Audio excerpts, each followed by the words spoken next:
Alright, what's up everybody, this is your boy Jay, coming at you live once again, as usual, continuing with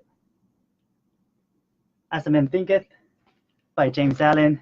So, how you doing Instagram? How you doing Facebook?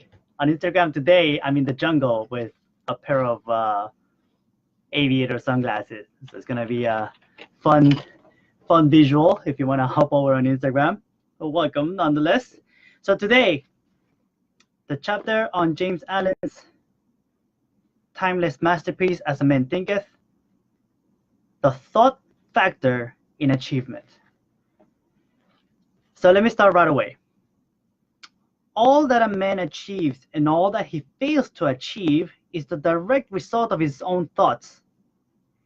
In a justly ordered universe where loss of equipoise would mean total destruction, individual responsibility must be absolute.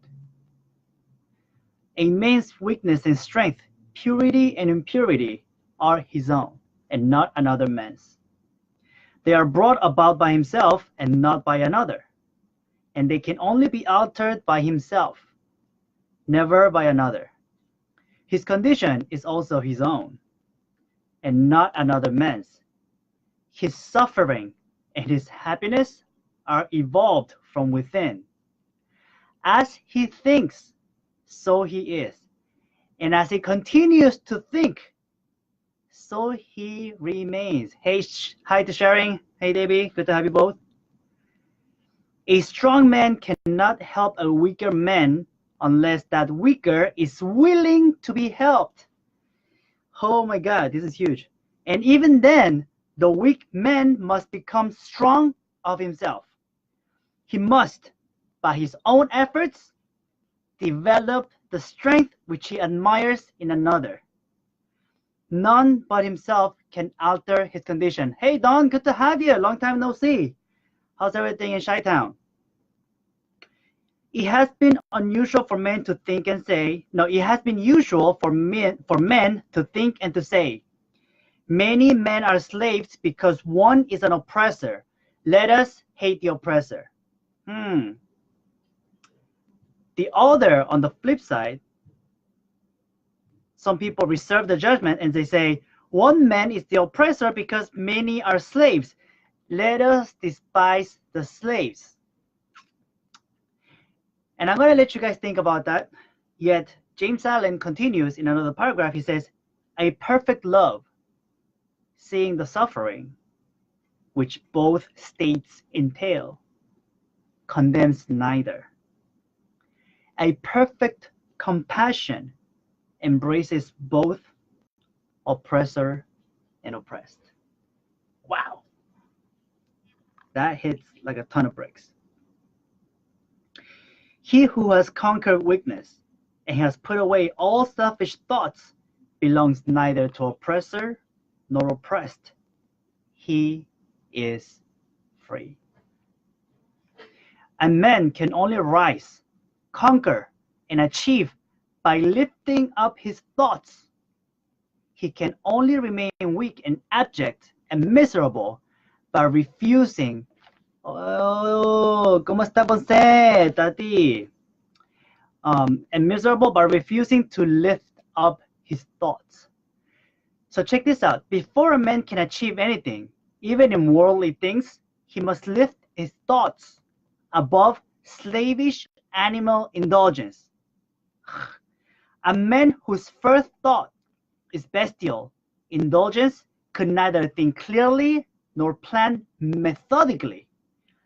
He could not find and develop his latent resources and would fail in any undertaking.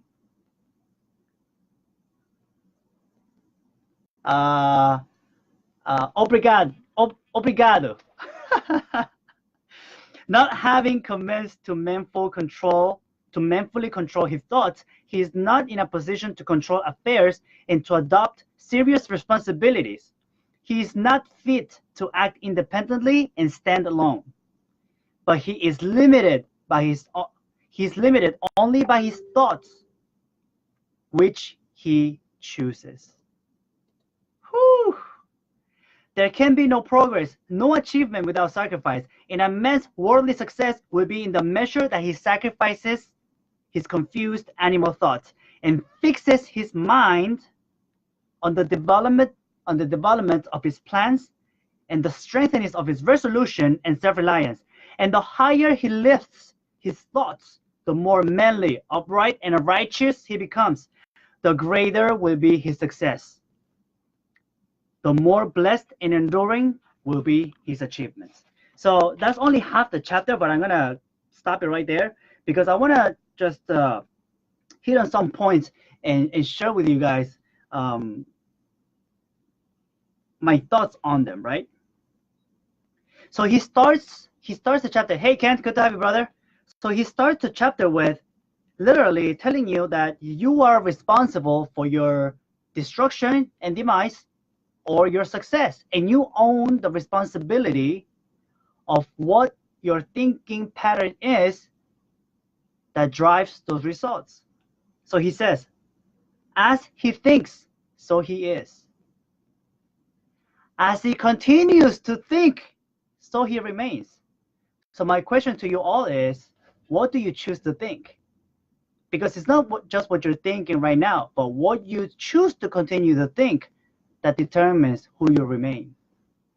So tell me, who do you remain to be? A strong man cannot help a weaker unless that weaker is willing to be helped. And it brings to mind a quote, I don't remember exactly the quote, but it says something along the lines of, you cannot help everyone that needs you. You can help everyone that wants you to help them. And there's another one that says, you can bring the horse to the water, but you can't make the horse drink the water. You can bring the horse to the water, but the horse is the one that has to put in the work of actually taking the action of drinking that water. So a strong man, as strong as he is, he may do his best to help a weaker man, but unless the weaker man wants to be helped, it's not going to work. And even when somebody else helps you, it doesn't last forever, because ultimately it is the weakest man's responsibility to start growing stronger so that he can stand by himself. So it's not that there is an oppressor and an oppressed, there is a stronger and the weaker, because both are responsibilities of each side. And there is no side if you really think about it. That's why he says, he who has conquered weakness and has put away all selfish thoughts belongs neither to oppressor nor oppressed. He is free. Who is free? You are free. You are free. Every single one of us is free, because according to our thoughts, so are we. And a man can only rise, conquer, and achieve by lifting his thoughts.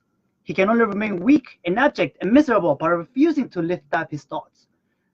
It is all according to how you think. And you have to, and he over here, he uses the words, you have to sacrifice your animal thoughts, your animal thinking, your bestial tendencies. And what he means with that is that we all have a paradigm. We all have a paradigm, and we all have this automated, animalistic, like instinctive thinking, we call it.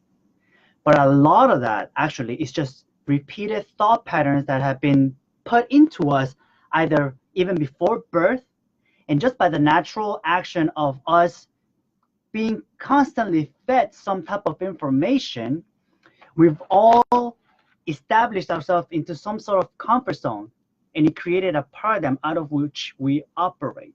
And unless you start to sacrifice some of that paradigm and start shifting it around, you will keep staying where you are. And until you lift your thoughts above your already habitual pattern of thinking, you are going to remain confused without knowing why you can't achieve the things that you've been wanting to achieve, because it's your thoughts, your own tendencies that are holding you back. All right, guys, so put this in place. Start thinking about how you're going to rise your thinking and how you're going to grow so that you can become more. I love you all for investing precious time out of your day with me. And with that, I'll see you on the next one. This was your boy Jay. Peace out. Love you all.